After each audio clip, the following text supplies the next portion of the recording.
Welcome to Bleav in Chargers, coming off a bye week. We aren't rested. We had to work last week. Logged a Bleav in Chargers pod, reacting to the loss to the Chiefs. And, well, now we're back, Lo, and it's an opportunity for us to preview a matchup against the Broncos that has not been favorable to the Bolts recently. They are on a 3-game losing streak to Denver. It's always been a tough play for Herbert, tough place for Herbert to play. So we'll dig into that. But a reminder for all of you, a huge thank you for the support, for the views, whether it is through the podcast or on YouTube. We certainly appreciate it. And if you don't mind, we always ask, but we remind you because you do have the 10 seconds or 30 seconds to write a review, the 10 seconds to leave a rating. It certainly helps us out. We love interacting with you in the comments whenever we post the YouTube videos. So if you want to engage with us, that is a great place. We're going to get to some of those here. I know I've been digging into them over the course of the week, made a second stop over there, some frustrations at the 2-2 record, and the way the offenses looked seemed to be a prevailing theme. So we're gonna dig into that. But a big thank you again to all of you, whether you rate, review, or leave a comment on the YouTube. Tell your friends about it. Subscribe, means a lot to us. Lo, good to be back and talking about a game this weekend, and that's not going to be foreign to us moving forward. We got 13 straight weeks where these guys are going to be playing a football game. So no rest for the weary, but the bye week is now behind them. Yeah, Money, when you're talking about the bye week, a lot of players are like, God, I wish the bye was in week 9 or week 10 or week 8. But who would have thought the Chargers needed it? It came at the right time for this team. Both tackles out, Bosa's out, didn't have Derwin James. When you think about this team, it needed this bye. It's about how can Harbaugh and the crew and the team and the coaches get this train back on the right track. Even though I know fans are, a little disappointed, the 2-2 start, go with the C grade, whatever we want to give them. Let's just talk about the adversity that they had to overcome. You played against this Kansas City Chiefs team that, won the other night, beat the Saints, that's still undefeated. Yeah. You went toe-to-toe. We're not having your 2 starting tackles. We're not having your game changer in Derwin James, a hitman. And you still had an opportunity to win that game, and you're winning that game with 4 minutes left in that battle. So yes, it's not where the Chargers want to be, but they're in the thick of things. And Denver, oh yeah, they're playing pretty good, by the way. And the Chargers, that's who they have up next. Yeah, look, they're gonna have to flip that switch and get this thing rolling, man. Because the Chiefs at 5-0, easiest way to punch your ticket into the playoffs to win your division. And the Chiefs certainly looked vulnerable at the start of the season, and even for the majority of that game against the Saints, still don't quite look like that Chiefs team that was so dominant a couple years ago. Now, as we talked about going into that game, they just figure out a way to win, and it's what separates winners from losers is literally winning or losing because the games are going to be in the balance. But when you're at 2-2, they're at 5-0, you've already lost a game to them on your home field. This is a stretch of games, and we talked about it. It's not easy. Beginning in Denver on Sunday, it is going to be 3 of the next 4 on the road.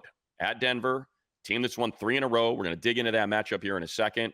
At Arizona, just knocked off the 49ers. You know how dangerous Kyler Murray could be. He put that on display. Jonathan Gannon's defense has seemingly done enough in those 2 wins. So it's not going to be easy. And then Cleveland, which, is a bit of a mess. But yeah. Who knows if you're going to see Deshaun Watson or Jameis Winston. Nick Chubb finally got healthy. We know how much talent is on that defensive side. So we'll see whether or not those guys are playing for pride at that point or what the heck's going on. But it's not going to be an easy stretch, yet it's all games, beginning with the one in Denver, where the Chargers are favored. They are favored. Right. They are a road favorite going into that game.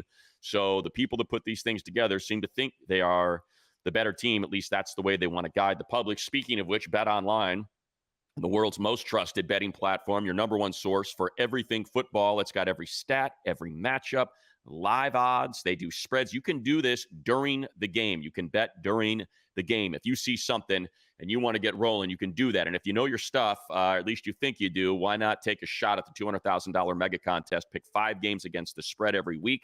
It is your chance at weekly prizes and a share of $200,000. And when the game's over, hit up their online casino. They got blackjack, they got poker, they got over 150 slot games you can play. So hit up the website. It is Bet Online. Get in on the action. The game starts here. So, Lo, I don't know if you want to just kind of get into Denver now. Kind of was putting together the boards, yesterday. And, look, And go ahead. yeah, I know we're going to get into it. While you're pulling up the boards, I just got a question. Why, I know you're going to pull up some stats and stuff, but while you're in there, I know we knew preseason, before we started this season, we talked about, hey, the defense, how bad they played, and they Right. just been inconsistent last year. Herbert, we talked about him having to throw the ball 40, 50 times a game, and what he had to do last year to keep the team in it, and he carried it. He was Superman with the cape last year. Injuries fought through it. It was pretty superlative. But when you think about this year, you look at the defense. When we talked about, hey, how we know that, hey, we knew what this offense was going to be. The defense, you had some questions, but why do you think the roles have switched? I know you got to look at injuries, but as far as the scoring machine that this offense, the firepower, do you think it's like the receivers losing the exit of the receivers? Is Eckler? What's your hand on it, and just kind of give me your perspective before we dive into Denver? Well, I think you hit you hit it there at the start. And one is Jesse Minter is legitimately he's a freaking genius, what he's been able to put together with this team. And you got to commend Joe Ortiz and the staff for these kind of 1 year fires. And it's something we talked about, right, in the preseason was if you can hit on 50% of these big swings that you're taking, it's a high ceiling. It's not necessarily a low floor, but you're hoping that these players that have been in the league for a little while outperform what other teams projected them to, the level they projected them to play at this year, which is why they got Poona Ford on a 1 year deal. It's how they got Kristian Fulton. It's why Elijah Molden was traded for a late round pick. Like all of these things they put together, we said, if you can hit on 50% of them, that's what will determine whether or not the Chargers end up making the playoffs, challenge for the division, or if it was just, hey, it's kind of the way it was stacked against us with the salary cap, with the cutting of Mike Williams, the trading of Keenan, restructuring Joey and Khalil, the impact of Herbert's contract, all of that just, kind of would be a little too much for this particular era of Chargers football to overcome in year one. And you might have to look to year two. As it stands right now, I feel like they're hitting on the 50%. I just mentioned the defensive side of the ball. I feel like they hit on JK and Gus. I know the numbers have dropped dramatically, but I think that's kind of where the 50% comes into play, right? So DJ Chark, they need him to take the top off of a defense. They're 4-3, legitimate X receiver, beats press coverage, and can be the Mike Williams for Justin Herbert. That has not been here. That's not what Quentin does. It's not what Josh Palmer does. It's not what Ladd McConkey does. They all do their own things, and they do it well. They need that. So that's the other side of the 50%. I think Bradley Bozeman is still trying to get comfortable, trying to get assimilated with this offensive line, get this thing to coagulate and gel together. And that's the other part of it, in my opinion, Lo, is you've got a new center, right guard, right tackle. 3/5 of the offensive line have got to figure this thing out, and that takes time. What do you always hear in training camp? Hey man, defense is always ahead of the offense. It's going to take it. Right. That's why defense is dominating trade. So I think it's still just defense is a little bit ahead of the offense. The 50% has clicked over there. Denzel Perriman, Kristian Fulton, Elijah Molden, Poona Ford, all of that have been home runs, total hits. And I think the offensive side, 50%. Still kind of waiting for those to come around. And, I think that's that's what my read is ultimately kind of why they're at 2-2 and maybe not 3-1 or even 4-0. Right. And I totally understand it. And my thing is, Money, I think when I look around the league and I say, the offenses that we've been looking at, what offense with these quarterbacks that got into 28, 27, right. If the Chargers let's just say if their offense got to 24, right now they're 4-0. But you look at even Cincinnati, you look around the league, even Carolina, Chargers took care of. Have the Chargers gotten 30? You know what I'm saying? That's just like, you look at even Philly, some of these teams, we've seen them put up 28. And just, you're waiting for that. I don't know if am I anticipating, waiting for that offense explosion because am I putting too much pressure on Herbert? Because when you look around the league and you see these other teams that maybe they're not as good as the Chargers. Maybe don't have the quarterback the Chargers, but maybe it's the receivers. They've been a little more veteran, or maybe the offensive line has gelled a little more. But just that's the part that I'm like looking at. Just the typical offenses. Just the Chargers just seem like injuries has played a big part, but I'm just still waiting for that because if they did that, they're in these games. They're winning these games. Yeah, I think that's fair, Lo. If you want to call it a criticism, you can. I think it's, patience. Look, and we're going to get to some of these questions here and some of the comments on YouTube, and people are frustrated.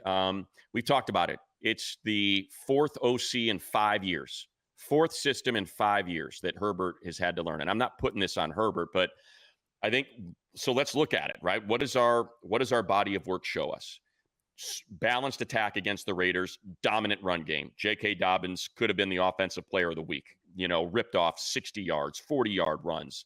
And then you look at Carolina, dominant run game, explosives in the pass game. And then you look at the first half of the Steelers game, and they scored 10 points. So I'm going to project 20 points there. They scored 10 in the first half. And then from there, it's kind of fallen apart a little bit, right? When Slater went down, it got leaky on the left side. He is an incredible run blocker, and he combined with Zion are people movers. That is a huge component of the run game. And then on the backside of that, you've got Alt, who they've been pulling a ton, who is cleaning out multiple bodies in the run game. He sprains his MCL, and things really start to fall apart. And I think you saw that unravel a little bit against Kansas City. The script worked. They dominated on their first drive, and then from there, it just kind of – it was just a struggle. So I think they desperately need their tackles. I wonder if they need to let loose a little bit on Herbert. He has got right now, Justin Herbert is, hold on, let me make sure I get this right. Quick passes, meaning you're letting that thing fly under 2.5 seconds. 46.2% of his passes. That is his highest rate since 2020 when he was a rookie. Right now, 60% of his passing yards are coming off of quick passes. That is the highest in the NFL. That's why there's no breathing room. That's why everything is condensed, and it's been so hard. And it goes back to kind of what I was talking about with DJ Chark, right? They have got to figure out a way to open this thing up. And whether that's more tight ends in the seam to get those 10, 15-yard routes, or it's taking the top off the defense by getting Chark out there and burning, or it's somebody else that's on this team that they can get out there to create just some breathing room. Because look, they're going to a Denver, they're going to Mile High to play a Denver team that is number 2 in scoring. This is defensively, number 2 in scoring, number 3 overall in yards allowed, number 5 against the pass, and number 3 in the red zone. They've got 8 takeaways. This is one of the best defenses in the NFL, and you bet your ass they are going to be on their toes, and they're going to be crowding the box like the last 2 opponents have, and have really made it a frustrating afternoon for the Chargers offense. No question. And if that's the case, Money, I think the next question is, how's the health of this team? Because if you're going to Denver and you have a quarterback that's not mobile, that can't move the pocket, don't have your offensive tackles, and you see the way Patrick Surtain's playing back there at the corner, pick 6, 90-some yards, 100 yards. They're, like you said, they're a suffocating defense. And you talked about, it's crazy because you talked about Herbert getting the ball out of his hands 2 seconds, the highest in the NFL. He has to. And you saw that playing in Kansas City, like you just alluded to, playing against Kansas City. You're fourth and goal from the 2-yard line, and he drops back to throw the ball, and he's got 3 guys in his face in 1 second. So how do you offset that? How do you stay ahead of schedule? Do you move the pocket? Can you run the ball? And that's the question, because like you said, you're going in a Mile High Stadium where a team is humming and they're feeling pretty good about themselves. Yeah, and look, I used to get frustrated watching the play calling for whatever reason. It's like, hey man, you're humming. Herbert is dealing. Like, what are we doing? How did we find ourselves in 2nd and 15 now? Because that's when it was offense, right? The offense had to carry it. But man, what Greg Roman dialed up on that first drive, all the motions, the orbit motions from Lab, the reverse on cue, getting the edge for a first down, just the tight end screen that Disley picked up 20-some yards on, like, all of it was working. Just keep doing it.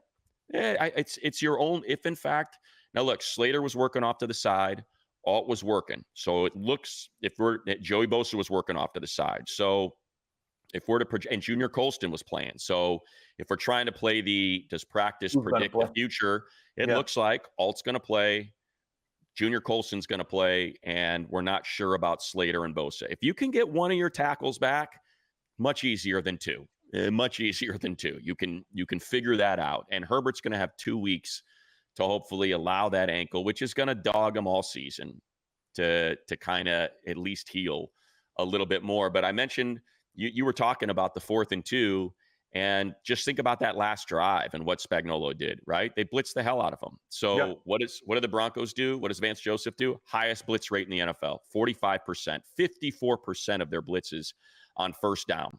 They blitz 54% of the time on first down. Wow. The Chargers allow 48.4% pressure rates on blitzes.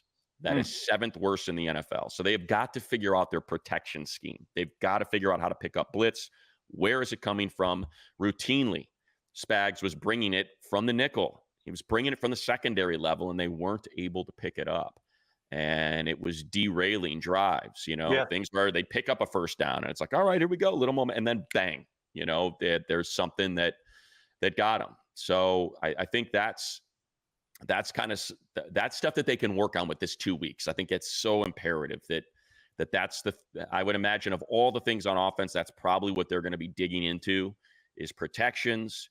Why has the running game stopped being so dominant after 2 weeks of it being dominant? And even really the first 2 quarters, they ran the ball pretty darn well against Pittsburgh. Right. So they got to get back to that. You're wearing it. I'm wearing it low. Want to mention it. Take it off there. Show it to the people. The Melin. We love Melin hats. Melin. Melin is what they are. We look, they're comfortable. They're durable. It's going to be the best hat you own. And I take them in the water. Did not have this in the water today because it's been super foggy down here. But when the sun's out, I typically wear it. Wrap a little the old leash cord on the back onto that thing, and from the wetsuit, and keep it on. And you can see there's no sweat stains. There's nothing. They're built to last 5 times as long as any other hat, and there's no smell. There's none of it. I know you love yours. Love it. So we would not push it, and we would not have it back for a second season if you guys didn't buy into it and we don't buy into it. So check out Melin, Melin.com. That is Melin.com. Put it to the test for yourself. And they have all kinds of different ones. These obviously for me, because I like to use them in the water, look like this, but they've got thermal collection if you're in one of the winter markets, if you want to find one for hitting the slopes and all of that. They've got it all. Levels of warmth to keep you warm this winter, and the hats that we absolutely love. So again, that is Melin.com. Going back to the Broncos, Lo, it's going to be a defensive battle. And that's the one thing that I continue to go back to, is that this defense has played so well. That's sort of my point of positivity, my place of positivity, is that I just feel like Herbert and Greg Roman are going to put in Harbaugh are going to put their heads together, and they're going to figure out the best way to approach this moving forward. Because if the running game's is not working, just cut them loose. Just start cutting them loose, man. I think that's what they're going to have to do. Yeah, I'm with you. Same church, same pew. And I tell you right now, in my opinion, what I've seen of the Chargers thus far this year, if you could score 21 points or 24, if you can get to 24, I don't think you can be beat. I think the way that the defense has been able to play, and the way that how stifling they are, and if the offense had more consistency in the run and more just consistency in keeping the clock going and keeping moving the chains and just time of possession, not necessarily to score, your defense would even play more, because they play even better, because they'd be more fresh. All these 3 and outs, right.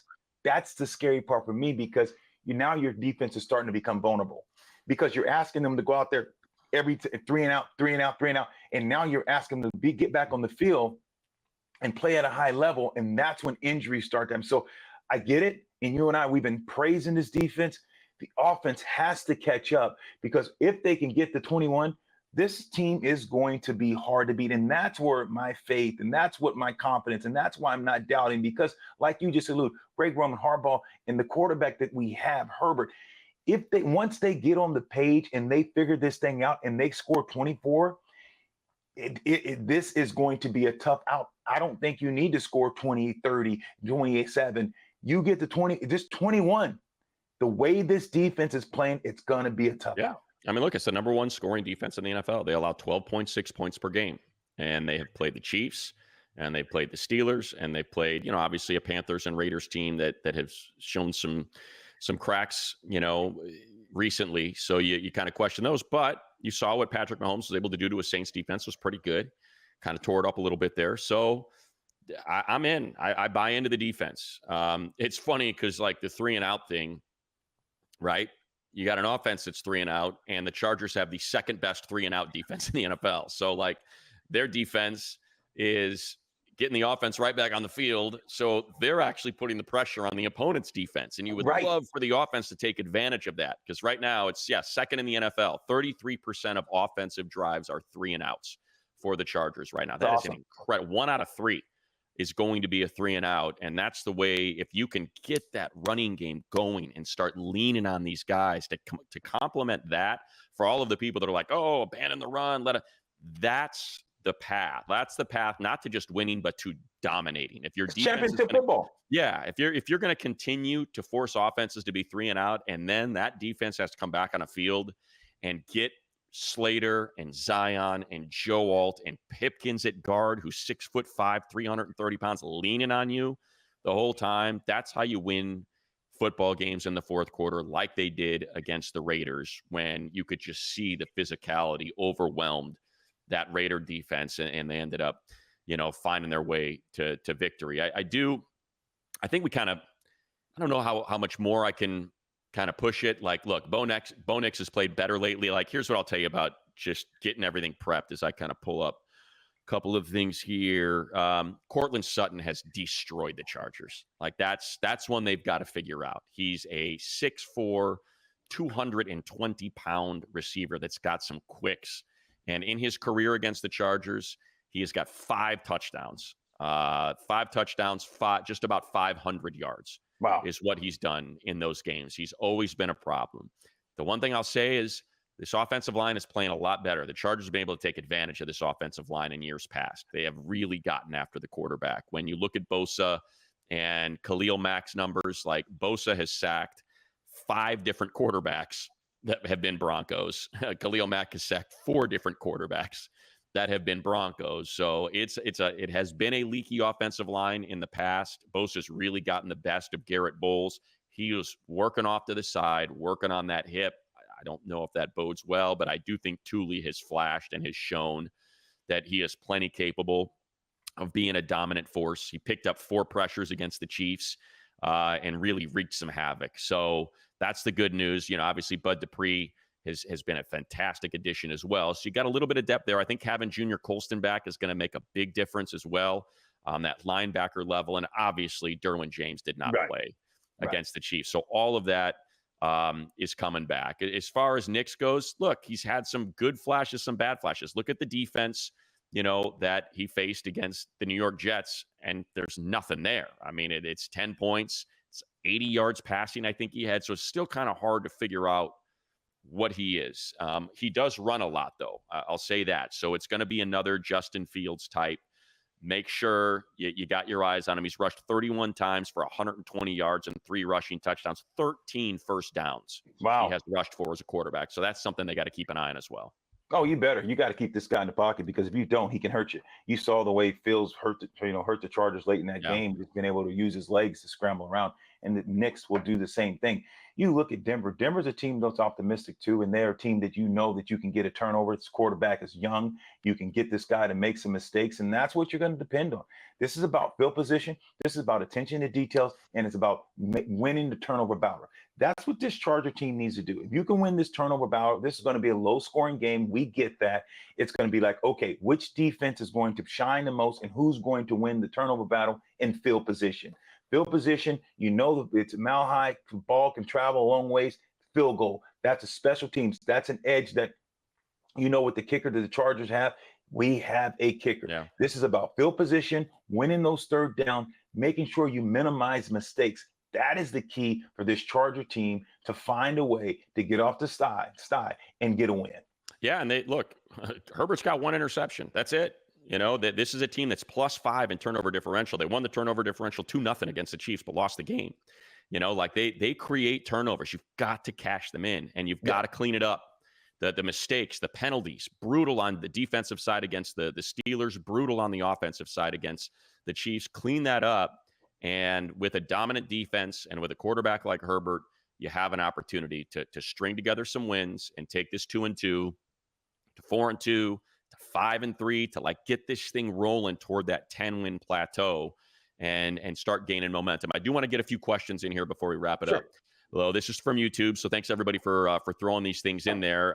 This is from Baked Well. Do Roman-led offenses generally get more complex as the seasons progress? I've heard about him layering in wrinkles. Can we expect to see that in one season, or is this a multi-year effort? Thoughts, Lo? Love the pod. They're getting impatient. Just hold on. Just, like Aaron Rodgers said, but I don't know if you want to use that now. Just relax. You know what? You got to realize the injury bug has hurt this offense. And last week or 2 weeks ago when they played Kansas City, how many times you're having a backup tackle, jumped offside, so it was 1st and 15. Now Kansas City could pin their ears back, put 9 guys in the box and say, we're daring you to run, go pressure, and we're going to come after you. So you have to stay ahead of schedule. Roman can't do anything if you don't stay ahead of the sticks. His offense in the run game becomes, non-existent when it's 1st and 20. 1st and 15, because now you're fighting an uphill battle, and that's not the way this offense is built.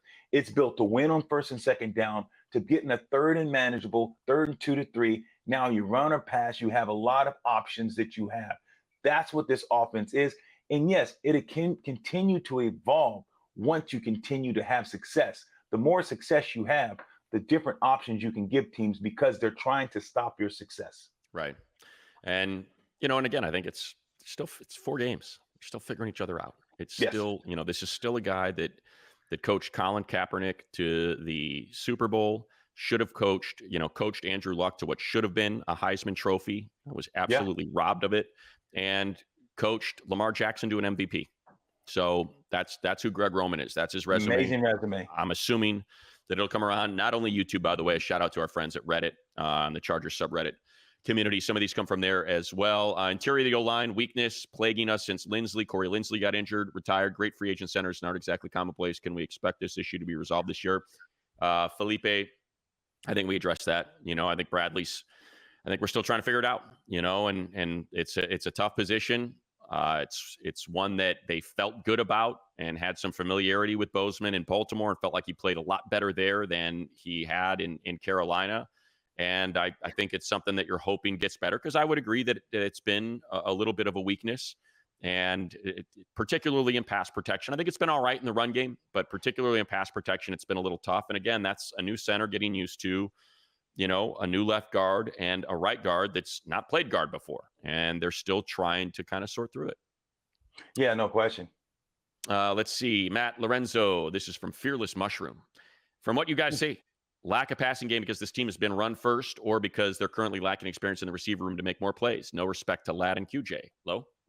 Yeah, I think that you're still trying to run the ball, and that's just how they're built. You look at the Baltimore Ravens, even when this is what the MO is. So you have to be able to run the ball because you want this offense, you want defenses to fear you. You want guys now to go single high safety. When you're able, people have to realize as fans, you're like, God, why are they running the ball so much? Because you're trying to get them out of 2 high safety. If you can sit back and play 2 high safety against the run, usually that team is going to win. The teams that run the ball well, you can't play 2 safeties deep. You have to bring someone down in the box to stop the run. And that's when the passing game and Herbert can really use the ball and throw it all over the field, because now you put so much pressure on the safety. So I think, yes, I think this offense is good enough to make teams play single high safety. I think you're going to continue to see this offense, evolve. And when you're talking about the receivers, are the receivers young? Yes, they're young, but you got to realize they're in good positions. Guys that are making mistakes. Yes. Would you like to see maybe a veteran, or would you like to see somebody out there that's done it and proven and done it on a consistent basis? Yes. But I think you can't blame this all on the receivers. They're young, but they're still making plays. Yeah, and I think you're just going to see that target share increase for Ladd. It's clear that Herbert and Ladd got something, and Ladd has been fantastic, I think, and that's just going to continue to grow. It's what he likes to do. He wants quick, and he wants you to be open where he expects you to be open, and Ladd has proven that he can do that and have explosiveness after. So I think you'll see those tick up a little bit. Let's see. Schematically, does Jesse Minter, what does he do to make this defense work? Consensus with Staley's system was too complex, but Minter's isn't too simple, I assume. What coverage alignments are we usually in? What's the overall philosophy? Josh, I would say this, like, basically, there's a great, our friend Daniel Popper at The Athletic posted a great article where he points out, and this is what he kind of did at Michigan, and also what we saw Mike McDonald do at Baltimore last year, is there's just a ton of guys on the line. There's 6 guys on the line, and you think you know the answer to the riddle, and then it changes. And this time, ends are dropping out, and you've got Thule in coverage on a tight end. And the next time around, Thule, and he's doing an overload on the right side blitz. Like, everything changes. I guess you could probably explain it better than I can, Lo, but the way it's been explained to me is there's just a ton of there's a lot of freedom for the players to adjust. The call is there, and then they have, like a quarterback, there's some choices they can make based on what they see and how they want to run things. So it's a little bit more simple because there's not a lot. There are not a ton of plays. Like, Staley had a ton of plays that he would put on these guys and adjustments they had to make, whereas it's a little bit less of an amount of volume and more freedom to change within that sort of nucleus of plays. Oh, without a doubt. And you hit the nail right on the head. You'll see these games that they're running. People think, oh, my God, this is an elaborate game. And so it makes the offense stay uncomfortable. You have the offensive line, especially on pass downs, feeling uncomfortable, and they're on their toes. What I mean by that, you have Bosa coming in and hitting the guard. The guard's dropping, thinking that, the 3 technique he's going to take on.